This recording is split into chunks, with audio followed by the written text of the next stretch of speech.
tell a lot of guys the same thing overall. Like, I mean, even my time in Minnesota, like I'm having a lot of conversations with the GMs afterwards. We love you. We're going to bring you back. Like, we know that you can be an asset to this team. And then come, free agent time, I don't get a call. So I'm sure they, I guess pump smoke in a lot of guys' ears and say a lot of nice things to guys. But luckily for me, with the Saints, I think that one was true. Man, and that's the brutal nature of the NFL. Not just guys getting cut, and not just this time, but just all the lies that are being told. And it's not just from the teams. Agents do it too. Like, we have so many other offers. And I mean, I guess that's not just the NFL and sports. That's probably just business in general. But when you're dealing with not only with someone's livelihood, but when you're doing it in such a public fashion, it's just even worse. I mean, yesterday the Broncos moved on from 5 guys, which we'll talk about in a second, and it's just players' names out there, but in reality, it's those people's livelihood and a fan favorite yesterday with the Broncos moving on from Kendall Hinton. That was the biggest news that we saw yesterday. Did that surprise either of you? Yeah, not really. I know that he was having a tough kind of go of it in the preseason game, so I know we had talked about it. We kind of expected it. I know it sucks because I feel like he really tried to work hard and do his best, but I think he got in a little bit of a slump. So hopefully he can get it figured out, and I think it's never too late to figure it out and get brought back. I've seen a lot of guys do it. I've seen a lot of guys bounce back and even have better seasons, careers, whatever it may be. So, I wish him the best, and I hope that he figures everything out. Definitely. I mean, and he's like this. He's used to this. Like, this is not his first time. This is the 4th time he's gotten cut right before cut down day. And the first 3, they just brought him back to the practice squad. And I'd imagine it's the same thing.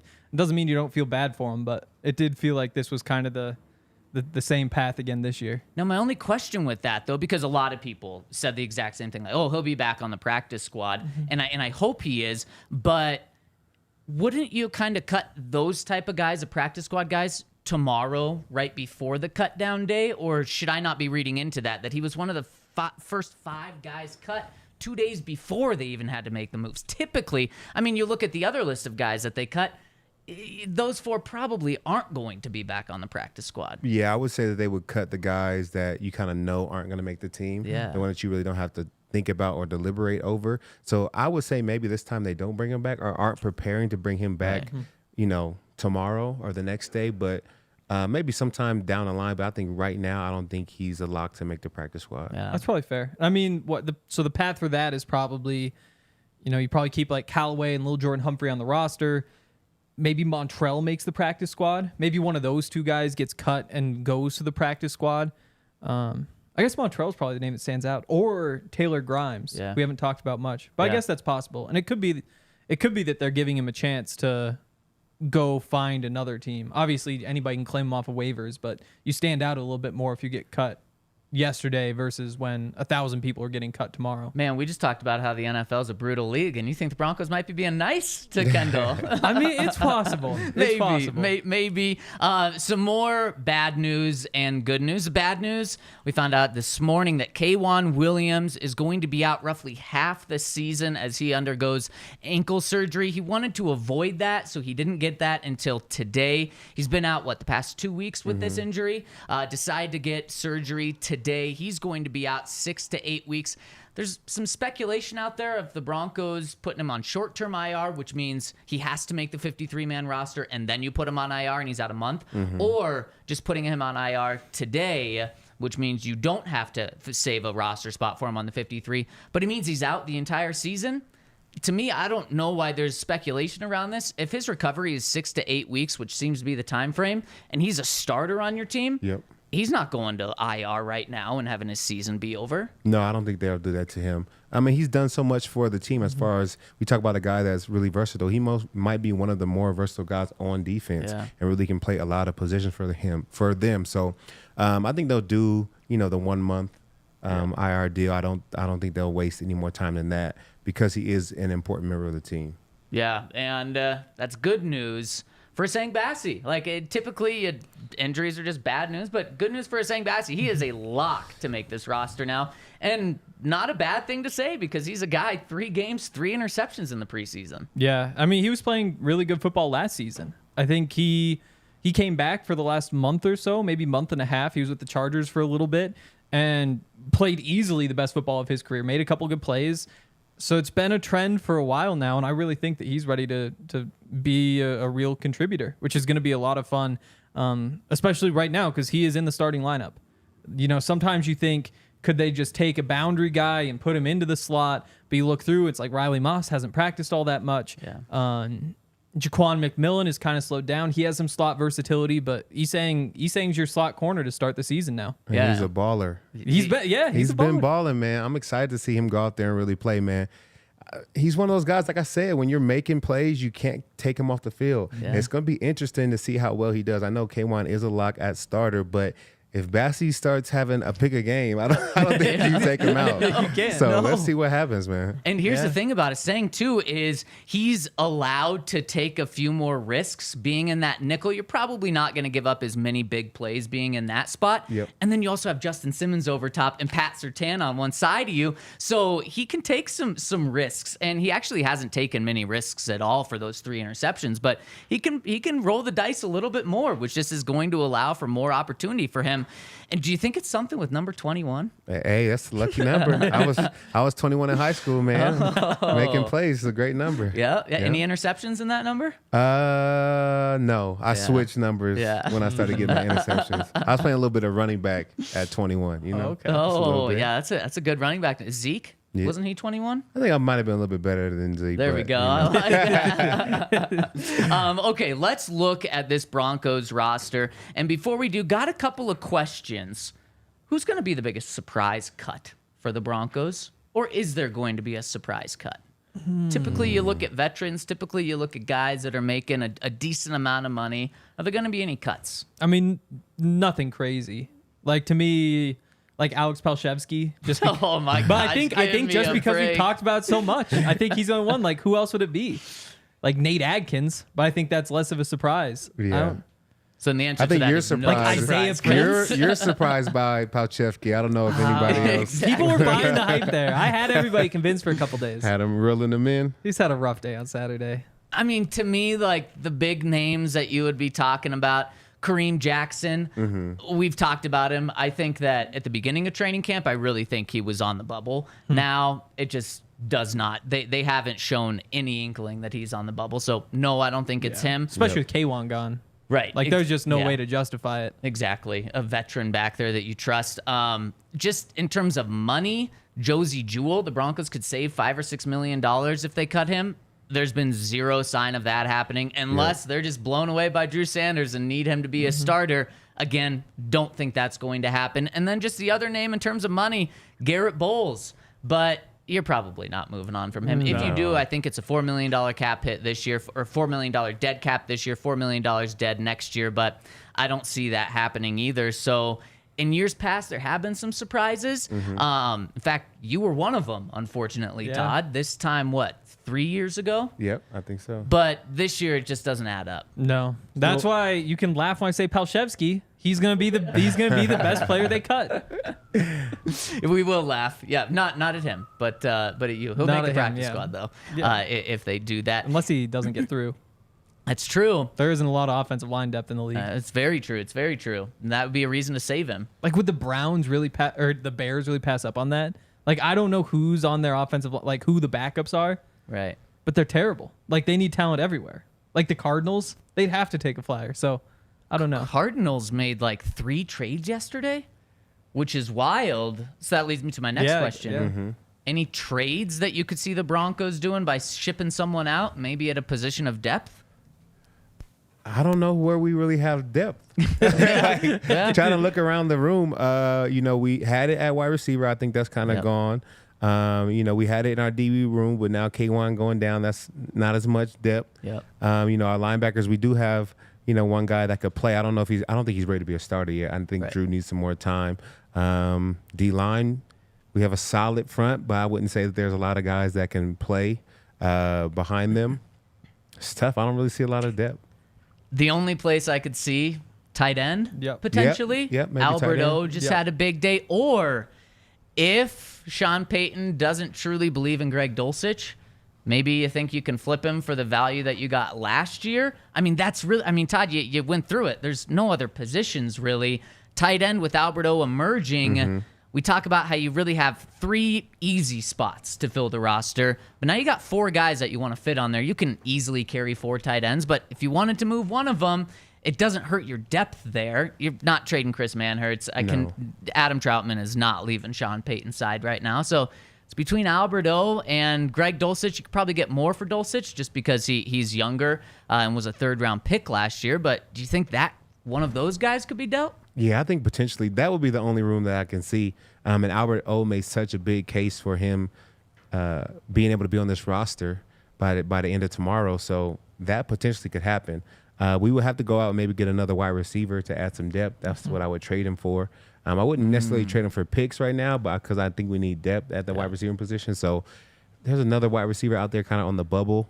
We can maybe get a good player, somebody to come in and play the slot for us really well. Why not? Yeah, I think Alberto is the one that I look at. Defensive line is another where I think there is real depth. But like Zach Allen, you're obviously not trading. DJ Jones, you're not trading. Jonathan Harris has had a great camp, but nobody's trading for him because he's had a great camp. Like he's valuable to you, not anybody else. Matt Henningsen's not getting traded. Like Mike Purcell's kind of the only guy, and he hasn't even hardly played. And so I don't think that they'd trade him either. Yeah, I think it's Alberto or nothing. Yeah. Yeah. Yeah, I think you're probably right on that. And if you want to bet on this, I'm sure you can find some lines over at DraftKings Sportsbook. What do you think the odds over at DraftKings for Alex Palczewski to make the team would be, Hank? Plus 150. To make the team? Pretty Yeah. impressive. What would those odds have been if you were to have got them right after he signed as an undrafted free agent? After he signed, like plus 550? Plus 550? Yeah. Some good value. And I think on like Friday, it would have been like minus 300. I think so. He had a tough game. Yeah, he did have a tough game. And you can get so many lines over at DraftKings Sportsbook. And college football is back in full swing this coming weekend. We've got every team playing, including Montana, including Sacramento State. So if you want to get in on some games, so many games, go to DraftKings Sportsbook, and new customers bet $5 on any college football game, and they'll get $200 in bonus bets instantly. Now is the time to get in with college football ramping up this weekend. The next Thursday, the NFL starts, and this is the time to be in on DraftKings. So go to the App Store now, download the DraftKings Sportsbook now, and use promo code DNVR when you sign up. New customers get $200 in bets or in bonus bets instantly when they bet $5 on college football. Use that code DNVR. Must be 21 or older, Colorado only. Bonus bets expire 7 days after issuance. Eligibility and deposit restrictions apply. See show notes for details. And if you have a gambling problem, call 1-800-522-4700. And if those bets aren't working out, if you're not really hitting those numbers, not making money, I have another opportunity for you through our friends at Splash Sports. DNVR has a weekly Pick X contest for everyone to participate, and you could win real money. Deposit cash to get started and enter DNVR's weekly NFL Pick X contest for just $20. The first prize is $7,500. Second prize is $2,160, and the third prize is $1,080. You know, they'll be running weekly contests all year. Be sure to keep that link handy. If you want to run a contest yourself, you can be the commissioner. You just sign up, use the link, which I think I already gave you. /sports.com/DNVR is the link. And you can sign up. You can be the commissioner right through our link and earn money for contests we've already running with friends and family. All right. Shall we hit our DraftKings Sportsbook pick of the week right now? Henry, lead us off. So they still haven't posted the lines for the Montana game. Shocker. But so, oh yes, they will. He doesn't know what he's talking about. Saturday, I guess I can't say for sure I'm going to be at the bar. It's like a 95% chance I'm going to be at the bar because the Buffs play TCU at 10, and then Montana plays at noon. Wow. So it's going to be I love when the two things I want to watch like overlap just a little bit so it doesn't take the whole day. So yeah, Saturday morning I'm going to be here, and since I can't take Montana, I'll say I'll take the Buffs plus 675. Give me the money line. Like if we're going to do it, like I'm going to buy the hype right now. Oh, and they're down to plus 650 now. So plus 650. Dang, people are buying the hype with you. Oh yeah. Easy money over at DraftKings Sportsbook. A late game on Saturday. Alabama's playing Middle Tennessee.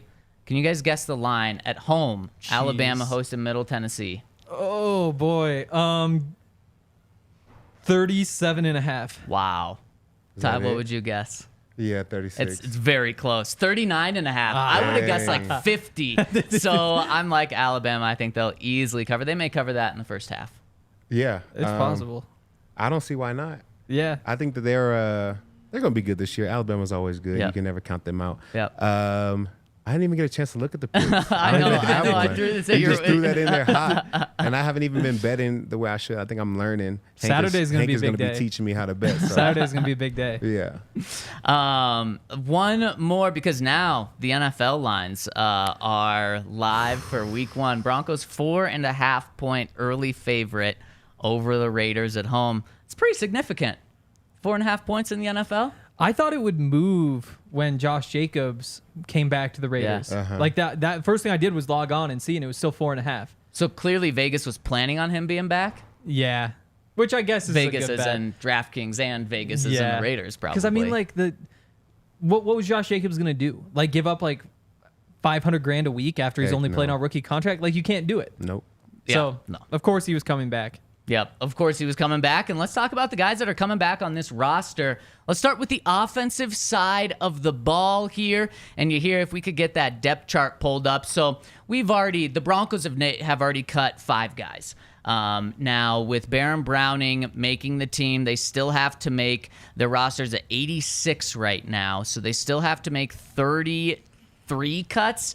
I believe we've already narrowed it down to like 70-ish guys on this roster. And so we've got a depth chart here. Let's go through this and see who's going to make the team on the offensive side of the ball. Let's start with the offensive line. Right now, we've got Garett Bolles, Can Fleming. Isaiah Prince was cut yesterday, so we can get rid of him here. Then we have Ben Powers and Kyle Fuller. Yep. Lloyd Cushenberry, Luke Wattenberg, Alex Forsythe, Quinn Meinertz, and then we also have Mike McGlinchey, Paul Chevsky, and Quinn Bailey. So we need to get rid of 1 to 3 guys here, I believe, Yep. So I think Fleming and Quinn Bailey are the 2 locks. Yeah. to be cut. No, to No. make the team. Oh, okay. Yeah. I think those are the 2 who are on the team. Because of Quinn Bailey's versatility at guard and tackle. Yeah, and he's just played really well. I think anybody else, like Fuller's been really good since they moved him to center, but he struggled at guard up until like the last 10 days or so when they finally let him play center. And I would say Fuller probably gets the other spot. Wow. Because of his versatility. Yeah, and I mean, he's just the best center. I mean, Wattenberg has done a couple nice things. Forsythe, he's been with the threes all camp and has been like fine, but when I did my prediction, I had Fleming, Fuller, and Bailey, with Palshevsky probably next up, and then Wattenberg next up behind him if they want an interior guy. So you only keep an 8. Yeah, I think Palshevsky would be the 9th, but I guess when I finally did it, I gave that roster spot to Marcus Callaway. Fair. That's how it worked out. Fair. Okay, so I think we're pretty safe cutting Wattenberg. Forsythe, which means not the entire draft class, is going to make this team, but we're talking about a 7th-round pick, and Sean Payton cut a 4th-round draft pick when he was with the Saints, as you've Sure told us, did. Todd. So cutting a 7th-round pick is going to be no issue for him. And let's keep Palshevsky on the bubble right now. Okay. So the Broncos going into their meeting today, keep Palshevsky and then decide on him tomorrow potentially. And that means number 51's making the team. Kyle Fuller. We keep 51 on the squad, That's Todd. crazy. I was sitting on the sideline and I saw it. It just looks so different to me. It does. It's just a different body, different style, but it was good to see the number out there. It's like, man, Todd's gained a lot of weight. Man, Would that be 70 pounds more Yeah, at than what you least. played at ish? At Yeah, least, 70, yeah. 80? That is a big guy. Yeah, he is. It is crazy because I didn't recognize him the first couple times I saw him just because like he's new. But then I realized like, oh yeah, that's Kyle Fuller. He is massive. Mm-hmm. Yeah. Yeah. Yeah. Makes sense that he'd be good in like the middle of the line. Right, right. All right, let's go to receiver here. Can we make that a little bigger here since there's a lot of receivers on this team? I We've just paused it on here. smart. We've got Jerry Jeudy, Cortland Sutton, Marvin Mims, Yep. Brandon Johnson. Are those the locks, or do I need to keep going No, for those more are locks? locks. Okay, Those are all four those are the locks. Now we have kind of 4 other guys for 1 to 3 other spots potentially. Lil Jordan Humphrey, Marquez Callaway, Montrell Washington, and Taylor Grimes. Of course, Kendall Hinton would have been on here, but the Broncos already decided to move on from him. I think Grimes and Washington are gone. Yeah, I think so too. It was tough going back and watching that game because that's one of the things Steve Levy pointed out was like Montrell keeps going back there to catch a punt, but they all went out of bounds. Like they went in the end zone. Like he just never got a chance to return it. Except for one, and he fair caught it at the 5. He did fair catch one at the 5. That was rough. Yeah. That going back and watching and seeing like a guy who needs an opportunity not get it, it's tough. But that's where it leaves him. Is I think Montrell and Taylor Grimes are off the team. Yeah, because I think his greatest ability was his big play ability and also his returning ability. And I think they have that in Marvin Mims. They have a returner and they have a big play wide receiver. So, unfortunately, that leaves him out of the room and on the sidelines. My only hesitation about Montrell Washington, but I agree with you guys that he's probably out as well, is who's your backup punt returner and kick returner? Because it was him on the depth chart. Then the next guy you probably look at is Kendall Hinton, who was back there for a lot of camp to practice returning as well. Now he's gone. I think we're maybe going to find that guy on the defensive side of the ball. So I think if you lose like Marvin for multiple games, then you bring somebody up off the practice squad. And that might be a Montrell, that might be Kendall. But in the game, it's a lot tougher. That's Like, dicey. I think to it go might be into a game with- Jaleel. Jaleel is definitely. It could be punt returner too. Maybe it's Marcus. Marcus Callaway returned I think like 4 punts last year. Did a pretty good job. Okay. Man, Marquez Callaway. If he makes the team. I think Lil Jordan Humphrey is a lock now as well. Marquez probably going to make it, but not a lock. So let's get rid of Montrell Washington for now. 6 receivers. It's not like you're going so deep at that position anyways. That's pretty darn standard. Fullback, do you want to agree with Alexis on this one, Henry? Do you think Michael Burton's going to be gone? No, they keep him. It'd be tempting to keep Adkins instead, just because you don't want to lose somebody who's played that well. Yeah. Like he's going to be a guy who I think sticks in the NFL for a long time just because he's such a good blocker. Whether he winds up being like a Kyle Juszczyk, a guy who you really feel bad about losing, that's what's up in the air. But you have Burton, like you're losing talent on offense. Like you just have to keep him. Yeah, I think so too. Quarterback, they keep in 3 or 2? They're going to keep 3 just because it doesn't hurt them to keep 3. So why not? I think they will. So the thing with quarterbacks this year is if you keep 3, instead of having 46 active on game day, you can have 47 active on game day, and you can only do that with quarterbacks. So if you only keep 2 quarterbacks, you can only have 46 guys active. So to your point, it does help you there, but it does take up a roster spot. Do you think that Sean Payton's willing to have 3 quarterbacks instead of one other position? Yeah, I do. I mean, if you wind up in a situation where Russ goes down and Stidham goes down, you're just going to lose that game. And Kendall Hinton's gone, so Exactly. There's no Kendall anymore. And Sean Payton played against the Broncos when Kendall Hinton was their quarterback, and he saw how that game went. Between Kendall Hinton and their quarterback in that game was Taysom Hill. He was their starter. Oh, yeah. There was under 100 passing yards. So Sean knows you can't win games if you don't have a quarterback. No. So that's fair. Right now, I would actually say DiNucci's not going to make the team, but it's a team exercise. 2 against 1, so we're going to keep 3 quarterbacks here.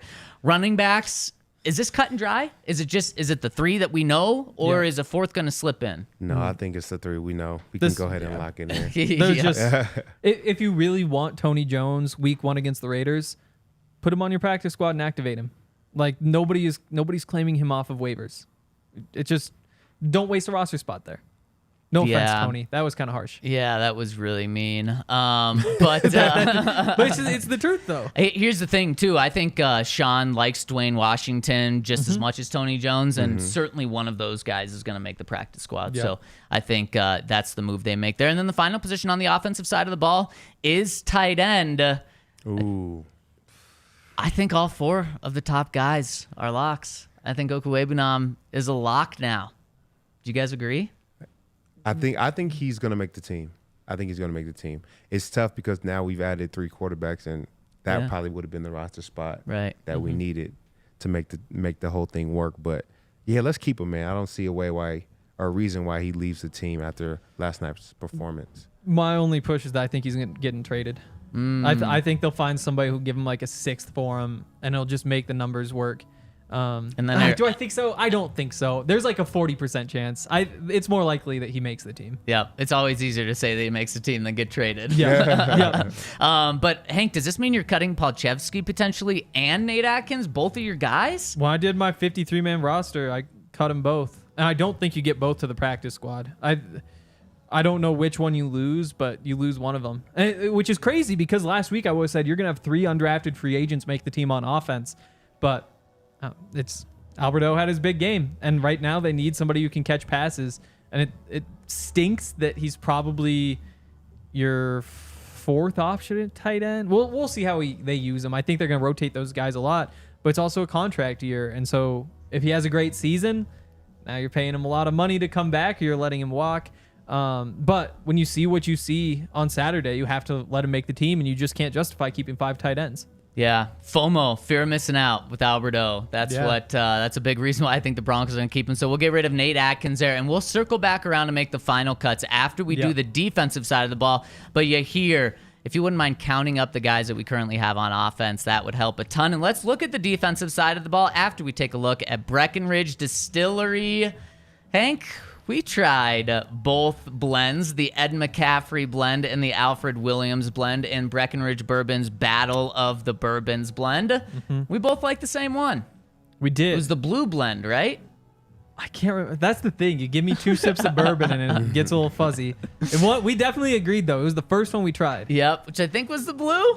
I think it was the blue. It was sweeter and had notes of vanilla, and you could actually told yes. I'm not a bourbon connoisseur, so most bourbon tastes the same to me, except this one did actually taste really good. Which was weird because I basically just drink tequila. Like it's just what I do. Yes. But then we go and it's like, okay, let's try the whiskey. I tried the 2, like you said. That first one was really good. And then they gave us like a little bottle of it, like the 200 milliliter bottle to bring home. I've been tempted to drink that.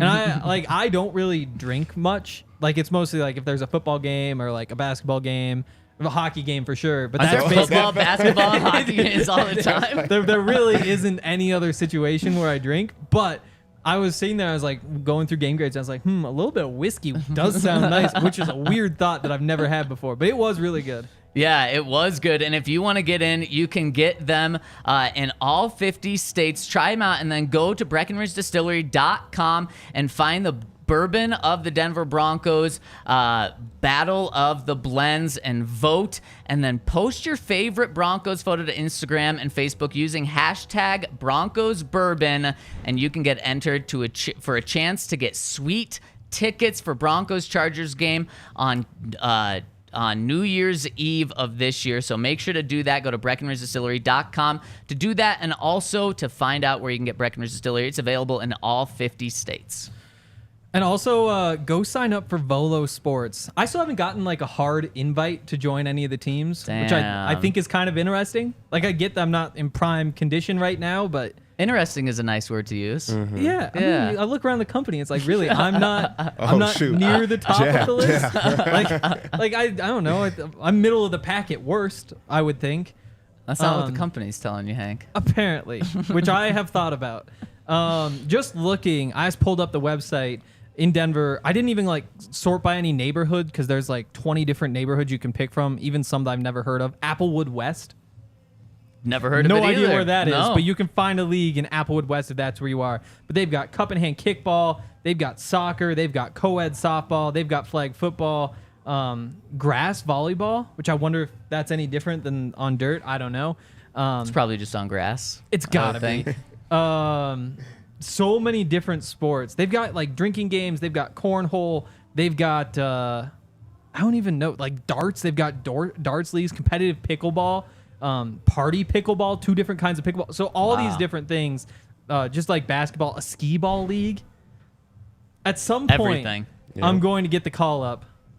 I feel like hopefully. I almost think we need like a Broncos team to go beat the DNVR team. Because I think like we include Yaya, so we have numbers. But then we get the four of us. We get Alexis. We get RK. I think if we got James Todd to on show our side, up, we're looking pretty good. I know. So that's the thing. That's the thing. Could you imagine if we had like a flag football team with Todd? Yeah, it'd be pretty good. Well, I mean, who's gonna first- be, Well, I want who's gonna be tackle, on our though. practice squad? Yeah, it's true. Well, maybe gotta Pashevsky's start looking making- for a job. Nate Adkins, he'd be sick. Wow, Like you wow. bring him in there, he'd be awesome.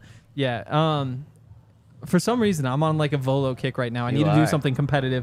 But if you want to play some sports, you can pay $20 a month or $200 for a year for unlimited pickups, drop-ins, and tournaments. There's signups for all these different teams. And a lot of the money goes to helping kids play sports too, which we like when kids get to play sports. So sign up for Volo. Use the code DMVR10. You'll get $10 off at www.volosports.com/Denver. All right, we've got Steve Levy joining us in just 10 minutes to give us the insight on the Broncos. So We gotta we got to hurry. speed through this defensive side. And when we're doing this, hit us with a thumbs up. We'd really appreciate it. Helps us out a ton. And it lets us know that what we are doing is something that you like. So do that. It really helps us out, and we appreciate it. Okay, let's go through defense. You hear? Can we make that a little bigger, please? Okay. Let's start with the defensive line. Zach Allen, lock. DJ Jones, lock. Mike Purcell, lock. Any other locks here? Oh, Jonathan Harris, lock. Jonathan So that's Harris, yeah. 4 defensive linemen. Todd, you're the expert on these guys because you like defensive linemen. They help your job out a lot. Yep. Who else is making this team? You got Matt Henningsen, Elijah Garcia, Tyler Lancaster, and PJ Mustipher. I think out of all of them, the one that I like the most is Elijah Garcia. I Yeah. think he's played really well, and I think they'll probably keep one more. So I would keep him, and maybe put Henningsen on my practice squad. Yeah, I think they'll probably go 6 deep at defensive line. So I Okay. think we can actually keep Elijah Garcia and Matt Henningsen. All right, let's And, rock with and it. then PJ Mustipher is probably a guy that's on your practice squad. And Jordan Jackson too. We already cut him, but he's also had a great camp. Do you think he needs to be on the 53? Okay. There's just too many. Okay, so let's Allen, Jones, eliminate. Purcell, Henningsen, Garcia, Harris. Like, Yep. So 6. There we go. Tyler Lancaster, PJ Mustipher, gone. That was good speed. That was good speed. We Let's did see it. if we can do that with outside linebacker. Randy Gregory, lock. Frank Clark, lock. Jonathan Cooper, lock. Nick Benito, not lock. Baron Browning, lock. We haven't talked about him, but he's got to be a lock if you want him to play at all this season. I think the Broncos absolutely do. That's 5 guys that are locks. Christopher Allen, Aaron Patrick, Incoon as well. They keep in 6 outside linebackers. Typically, the number's 4. Yep. And then if you want to keep a 5th, you can. I think it's going to be 4. I think you have to obviously keep Baron Browning through like the first day, but So then you know 5 it might be for Mike. tomorrow's. Yeah, but then like you purposes. probably cut Mike Purcell and bring him back the next day just because you've done it before. Like Kareem would be on that list. But just whoever you have a good relationship with and can say like, hey, just don't sign with anybody else for these 24 hours. Right. But yeah, so Baron Browning won't actually count, but he'll be there. And if anybody else, I think it's Aaron Patrick, just for the special teams. Like he made the team last year off the did special last year, teams. yeah. And after him, Marcus Haynes, I think Yeah. has been most impressive of all the back of the roster guys. So then for tomorrow, we're keeping 5 with Baron Browning. I wouldn't count him for our numbers unless you like cut Mike Purcell, you know?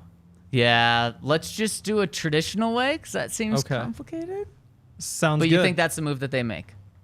Is cut a vet, bring him back. I think so. Yeah, I think mean, they did it last year. They did it last year. That's and fair. it's just so simple. That's fair. All right, let's get to Togg's expertise. Inside linebackers: Alex Singleton, lock. Yep. Josie Jewell, lock. Drew Sanders, lock. Yep. Is Jonas Griffith? I'm sorry, not Jonas Griffith. Is Justin Sternad a lock? Yeah, because he can play special teams, he's versatile. They'll keep 4 for sure. And then I think he played a lot. And I think he played well throughout the times he was in. I mean, he started last game. That's usually a good testament to where Yeah. you are as far as the depth chart. So, yeah, I think they keep Justin Sternad. Yep. Seth Benson practice squad. Yeah, for sure. Yep. So there we go. That's an easy way to Man, not. the linebackers are always easy, man. We're nice and It's easy. so true. It's clean.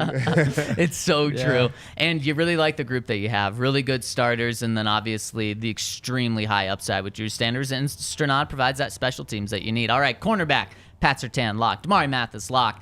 K'Wan Williams, I don't think they're putting him on long-term IR unless you guys disagree. So I think he's going to make the squad initially. Yep. Yeah. So, But it will be another one of those things where you open up the job the next day. right. Exactly. So Because those you can put him on the list and then you're down to 52. Right. Riley Moss, a lock as well. Is Jaquan McMillan a lock as well?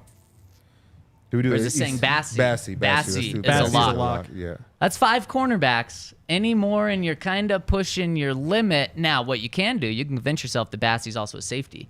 So kind of takes And- some versatility there. Oh, plus you're not going to have K1, so you're really at 4. You know, so I think For accounting purposes tomorrow. it's gonna be Jaquan. Like you just Is going to make it? yeah. Like you can't have 4 cornerbacks to start the season. That's just a terrible plan. Because of Moss and K1 out.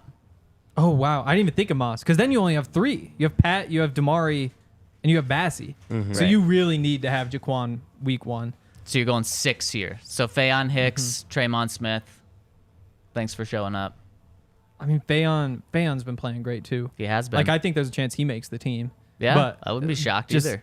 especially because I mean he would become the backup nickel now Right. that K1's gone. Right. So that job really did just open up for him. I wouldn't be surprised if he makes the team too. How many corners you keep in here, Hank? I mean that would be 5. Sertan, Damari, Jaquan. Sertan, Damari, Jaquan, Moss, Bassey, Hicks. So that would be 6. And K1. Yeah, but I can't count K1. Like he's not on the team. But the thing is, so I think that what they can do about cutting one guy Mm-hmm. and then bringing him back, you can only do that with 1 or 2 guys. You Yep. can't do that with 5 different guys. And right now we've talked about 3 guys you want to do that with. I don't think you can do that with 3 vets.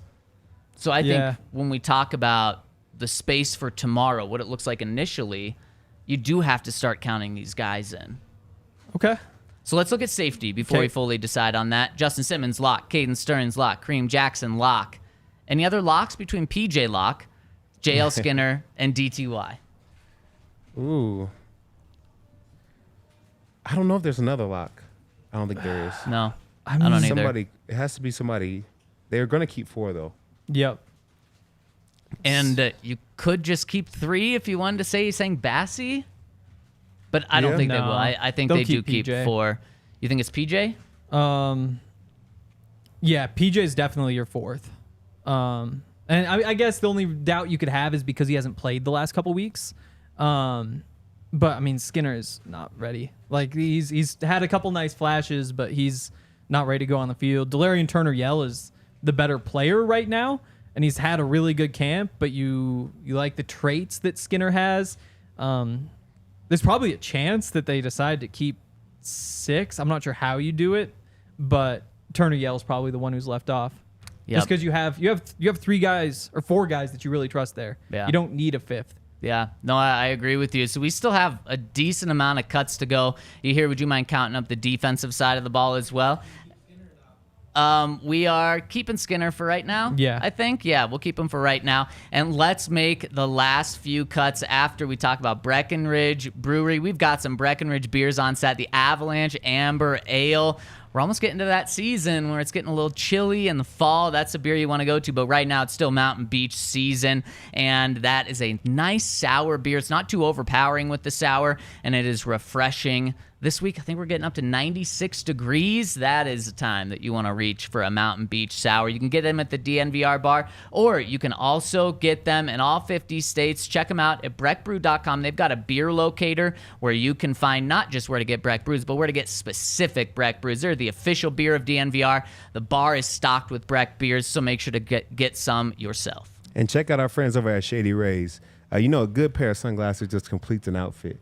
If you're going out, whether to a pool party or a day party, and you want to look good, you can't do that without a nice pair of shades. So use code DNVR for 50% off. And Shady Rays is really awesome because they offer great protection for your eyes, but they also offer lost and broken replacements. So if you lose or break your pair, even on the first day you get them, with no questions asked, they will replace them. You can wear your Shady Rays with confidence because they are backed long after you purchase them. They're great sunglasses. I know Hank has a few pairs. He looks good in his. I'll give him that. And so I think you should go check out Shady Rays. Again, use code DNVR for 50% off your deal.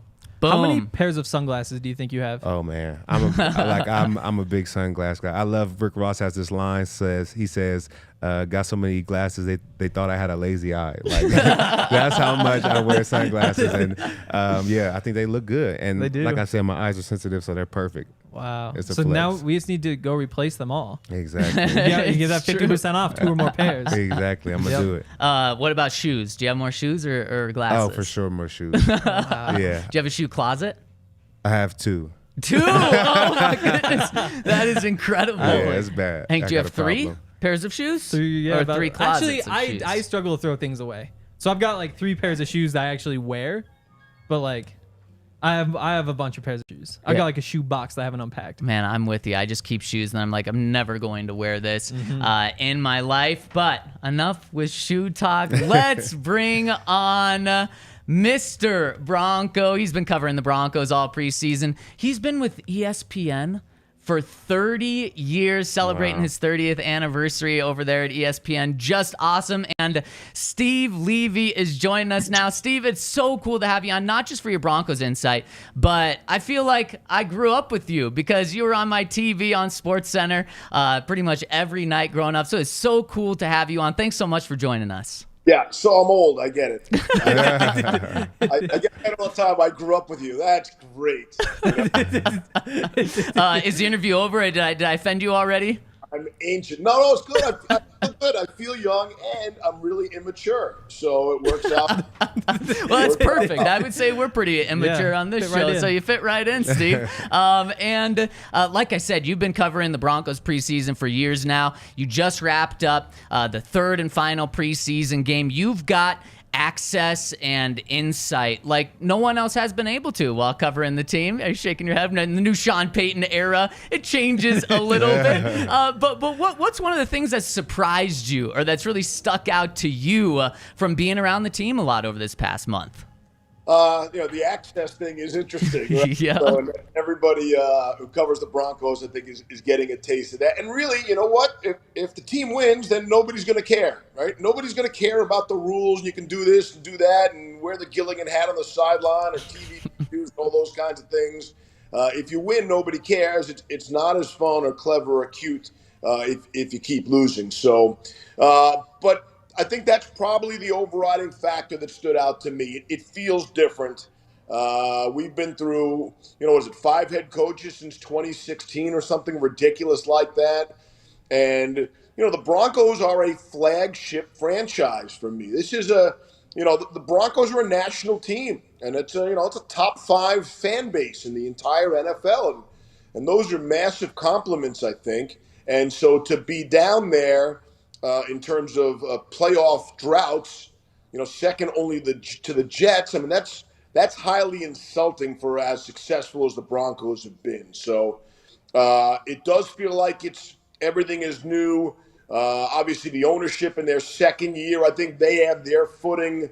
They obviously recognize that they need to spend some money, both on the field and in the stadium, and so that's why you go out and you get a Sean Payton and try to turn things around quickly. And obviously the fan experience was greatly improved. I know that scoreboard is really big because somehow it fit both my head and Ryan Harris's head in there. And I got a massive melon. So, but I think good things are happening, but it might not be a quick fix. And that's where, I don't want to be Debbie Downer guy, but that's where I would caution people. All this great optimism is great.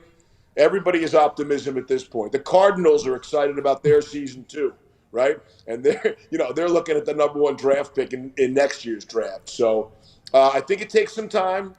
We have seen teams in the NFL go from 4th to 1st in their division, although I don't foresee that happening necessarily. Yeah, I mean, that's probably fair. You were on the call last year for a couple of the Broncos primetime games. That became kind of a national narrative. Oh, no, the Broncos are on primetime again, and nobody really wants to see this. But I guess your second one was right after the 12-9 loss to the Colts the week before. When you see that game is coming up, the Broncos and Chargers, is it a little bit less exciting to see that it's that one after the way the season had started at that point?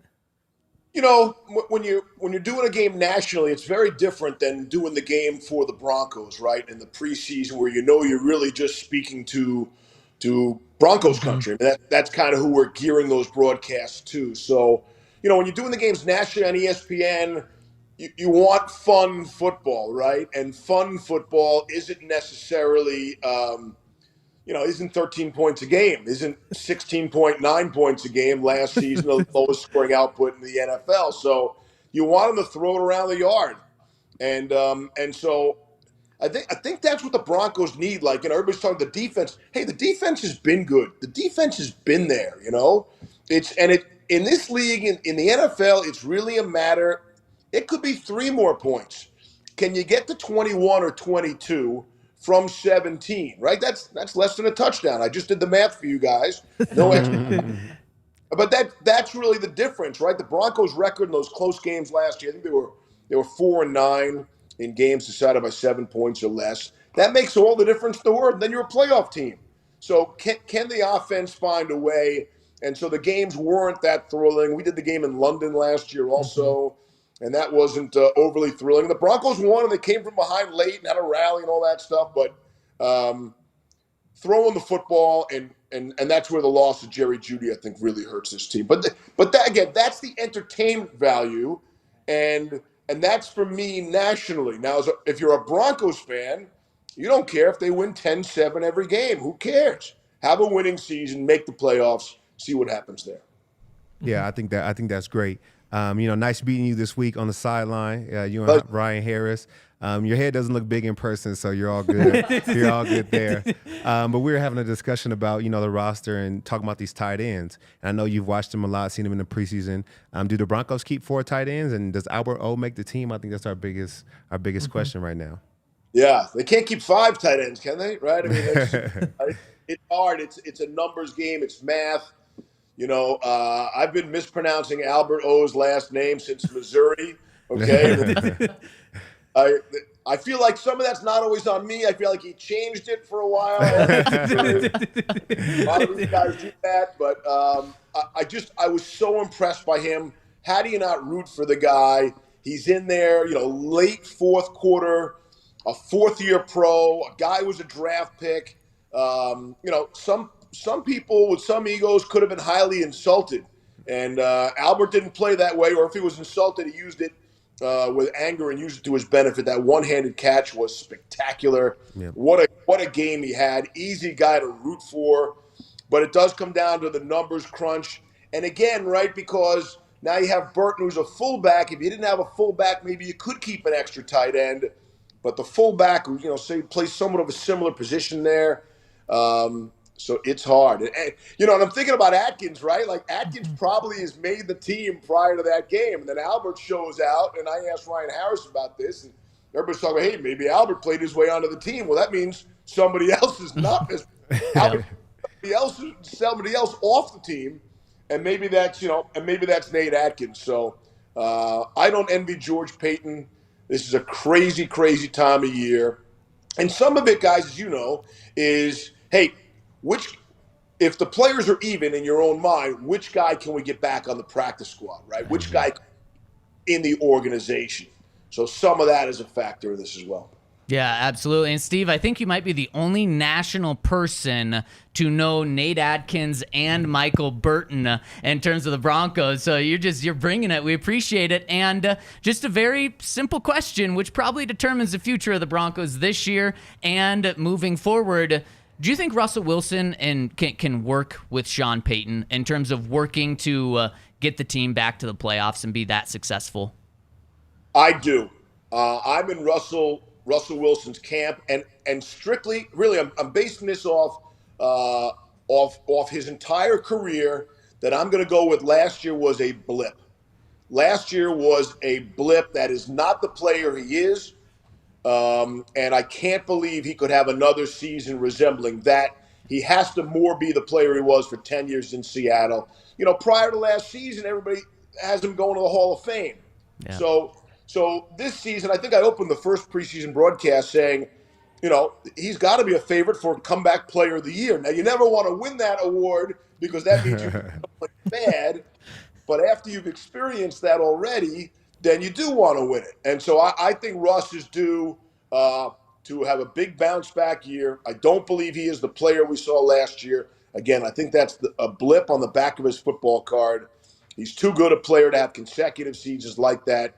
The issue is going to be, and that's where I think the Jeudy injury is just a killer. It's not all on Russ, just as it's not on every other NFL starting quarterback, and we sometimes make it out to be.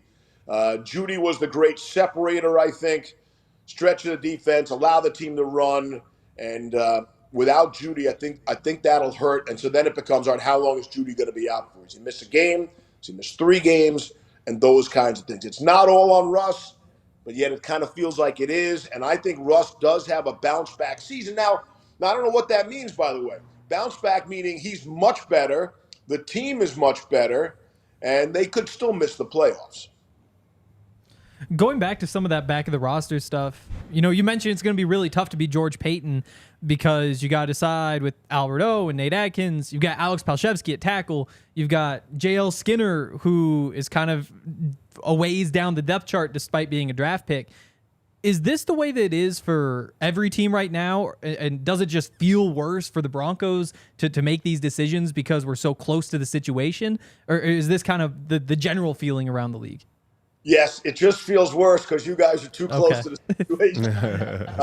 In every camp, I guarantee they love this guy, and everybody's got player X, the undrafted free agent who's too small, Mm-hmm. And now not all like Jaleel McLaughlin.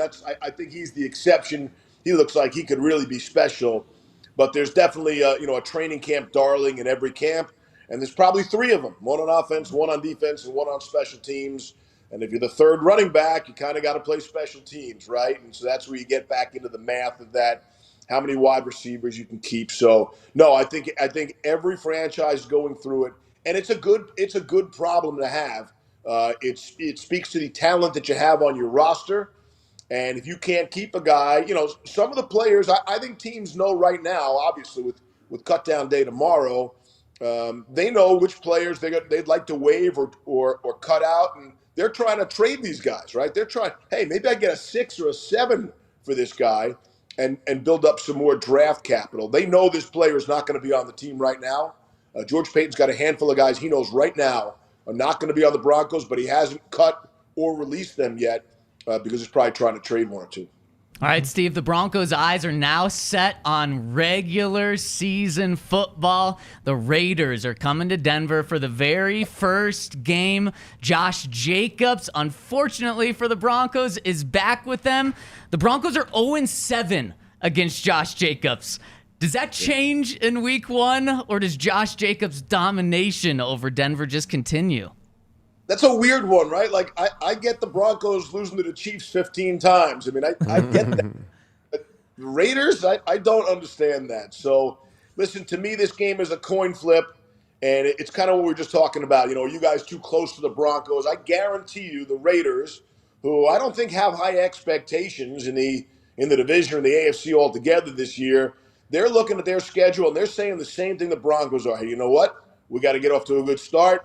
And the Raiders are looking at the Broncos as a winnable game for the Raiders. Just like the Broncos are saying, hey, you know what? We got to get these first 2 games at home, right? So, to me, the opener is a coin flip game. And Jimmy Garoppolo's proven, right? When he's healthy, he wins. That guy wins football games when he can stay on the field. And I think that's a coin flip, last-second kick kind of game in the opener for the Broncos. Does that make you nervous with Brett Maher, kicker for the Broncos, or are you confident in him if it's a last-second kick? I think I'm okay. I want to give the guy a pass. The kicking game is that's craziness what those poor guys have to go through. And, Sean Payton's like, he's battling 31 other kickers, and there are 7 other battles going on out there. I thought Maher had a really good preseason. I think everybody goes back to the Cowboys in the wild card game and missing the 4 extra points.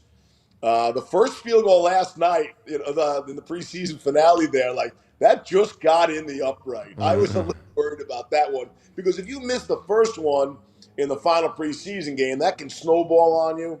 So I was very happy for Maher, and I think he's going to be okay. But McManus, you wonder about those things. The Niners are in the same Robbie Gould, the same deal. You don't want to pay your kicker $5 million. because of salary cap issues, until you need to make a game-winning kick from 50 yards away outside, right? So. Yeah, exactly. All right, Steve, final one for you. Do the Broncos make the playoffs this year? That's really hard, guys. It is hard. You going to be Debbie Downer on us again? Listen, I mean, you could be 10-7 and not make the playoffs, right? I mean, that's a real possibility. I think I have the Broncos at like 9-8, and probably missing out on the playoffs. Sorry, I got to be real. I got to keep it real. So, what about you guys? You guys all have them in the playoffs? Come on, somebody. Yeah, I think I'm right there with you, Steve. I think I'm right around 9-8. But you mentioned the playoff drought that the Broncos are on. Might be the longest in the NFL after this year if the Jets are able to do that. But they haven't had a winning record since 2016. So 9-8. While it's not the playoffs after this offseason, I think Broncos country would take a step back and say a 4-game improvement. If we do anything like that heading into the following year, then the Broncos are a playoff team. So Broncos country doesn't sign up for 9-8 right now, but I think at the end of the day, people would be satisfied. What do you guys think? Yeah, I think so too. And it's a work in progress. It's rare for a coach to come in and win, Super Bowl his first year, especially with how things have been going the last 2 years. So I give them time, a work in progress. Maybe not this year, but definitely next year with the way Sean Payton works. But I look for them to have a winning season. Well, there we go. Thank you so much, Steve, for joining us. It's awesome. We love you covering games, and we hope to see you out here in Denver for a couple more this year. Do you know that if you got any on the schedule? I'm doing a bunch of ESPN radio games every Sunday in the NFL, kind of game of the week. And I was really hoping to get that Week 5 game against the Jets. That'd be a lot of fun. So we'll see how that shakes out. But I know ESPN Radio has the rights nationally, some Broncos games. So hoping to come out and see you guys during the season. Well, we'd love that. Thanks so much for being on, Steve, and hopefully we can catch up later when you're in Denver. Thanks so much. All right, be well, guys. Have a great season. Thank you, Steve. Really appreciate that, and great insight from Steve. And, one of the things, he mentioned he was a little Debbie Downer. I don't think he was too down on the Broncos. Pretty realistic. But the one thing that stood out to me that he wasn't down on, man, you can tell he's not a Raiders guy. No, I don't know who is. I think anybody who actually understands the Raiders and who they are as people, I think you kind of you probably get off that train. You know who fits in right in with that is Tom Brady. Did you see he isn't a part owner yet? I think he is. He is. That's official? Yep.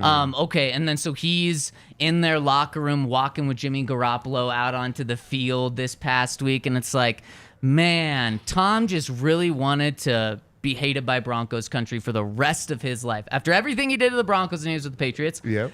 Now he joins the Raiders in ownership. Like, this guy's never welcome in Denver. Nope. Goodbye, Tom. That's just but perfect. over my career, I think we whooped Tom more than he whooped us. I think I lost to Tom once, and we beat him 2 or 3 times. Yep. So. And Tom, the Broncos are the only team that Tom does not have a winning record against. How about that? He wants to try and get it now with the Raiders, but no, that's not going to happen either. No. His playing days are over, Exactly. so can't change that. Exactly. All right, shall we? Any other takeaways from that? No, I thought it was great. Yeah. Good insight. I agree with the whole Nate Adkins, Albert O. Like, it's just what you're looking for, and right now I think they're looking for a receiver. Yeah, and Steve tough. choosing the wise route of just saying Alberto, not even trying to pronounce the name. I know. I love they leaned into that. Yes, he did. I saw all the responses to the tweet. Like, we've got Yep. Steve Levy to tell him how to say Alberto's name right. I like that he just leans into that. Yeah, I do too. And Alexis knows Steve, and she said if she was on the show today, she would have said, "Is Alberto Cuebunam the hardest name to pronounce in the NFL?" That's a good question. Yeah, it is. I just didn't know how he was going to be about it. You don't want to upset a True. guest if they're on. But Well, then yeah, why'd you start with calling him old? I didn't call him old. He took that. I was calling him wise and mature, and he took it as old. Okay. But we have to finish building our roster. You hear? What are our numbers at? 52. We're 52? So we get to add someone? That's not true. Is that 52 on defense? 26 and 26 on offense. I counted them. Oh, we're 55. 50. Okay, yeah. Okay. 55. Okay, so yeah, I'm glad you pulled up special teams, but no questions here. Fraboni. He's throwing M in there. Michael Michael F. is the Broncos long snapper. Michael F. The New punter, toughest name on the Riley team. Dixon. Kicker, Brett Maher. So we're at 55. 2 players to eliminate. Ooh. Can We've you pull got- up the. Let's see where we're at. So want- I'm pretty sure they don't need to put Baron Browning on the roster. I'm pretty sure PUP, you just stay on PUP because he started on it, right? He started camp on it. No, No. only on game day you get an extra roster spot. Extra uniform. Is that how it goes? I think so. I'm looking it up. I think you are right Yeah. because he started and he's been on PUP this entire time. So we're at Actually, 50. no, according to the Broncos website, that's not the case, though. The Broncos said after cutting 5 guys yesterday, they're at 86. because he is still on the roster, but you just get to stick on PUP. You don't have to cut him to 53. Okay. Yeah. So then So we're at 54 if I Okay. got counted right. you Which trust is that? kind of the big caveat with all this. No, I trust him. I'm sure he did great. So you got to pick somebody to go. If we're doing this Sean Payton's way, and the way he says he does it isn't by counting the number of guys on defense or offense or counting how many corners or outside linebackers you have, we're just picking the best 53. So the way Sean would do it, at least the way he tells us he does it, is he'd just be cutting the 2 worst players on the team. The 2 least valuable players might be a better way to put it, which I think would be good news for Ben DiNucci, Yeah. just because if you are a quarterback and you can catch a snap, that's pretty damn valuable, even if you're the 3rd guy. So we've got, 9 offensive linemen? 4, 6. Yep, we got 9 offensive linemen. If we wanted to, we could trim 1 there. Wide receivers, we could And trim we're only 1. one away, right? 2. 2 away. So maybe 1 Wait, on offense, 1 on ooh. defense. I think 1. 1. Oh, you're right. We're Yeah. at 54. So I think DiNucci, you put him on practice squad, bring him up if you need him. Maybe that's an easy way to get to 53 and not have to worry about it. Do you think anyone's signing Ben DiNucci if you cut him? I don't. I mean, I wouldn't. I don't either. I mean, I know it was a joke, but Sean Payton, the head coach, joked about getting him a job at Walmart if he didn't make it through the offseason program. Ben has been better in practice than in the games, maybe about the same, but I don't think anyone's cutting their backup quarterback to bring him in. So I told you guys I would cut him already. You want to do that now? I think so. I think that makes it easy. We can It does make clean it up easy. the list and be out. Well, boom, there we go. There's our 53-man prediction. And With and then you remember that they could, if they wanted, or they're going to have an extra roster spot the day after the cut down. Right. Because they'll put K1. So they'll actually be at 52. It's true. So they get to add somebody back as well. Yep. No one. Baron Browning is PUP. Yeah, so you can put So in he doesn't actually parentheses, count. why don't you put PUP next to Baron Browning, please? Because someone will count and be like, you have 54 players. They will. And they'll say, yeah, I did it. Exactly. Okay, let's wash our hands with this pod, and let's see if we nailed this. We'll find out tomorrow. Yep. More cuts expected today. Make sure to stay tuned to thednvr.com, any of our Twitter feeds, or DNVR_Broncos, where we're going to keep you updated throughout the day. And tomorrow, the Broncos have to set their roster by 53 by 2 p.m. Then we're going to talk to Sean Payton and George Paton shortly after that. So we're probably going to be doing a later afternoon pod tomorrow. So make sure to stay tuned for that. Hit us with a thumbs up on your way out. Let us know if you like that Steve Levy interview, and we should do more of those. We really appreciate you rolling with us. Have a terrific start to your week.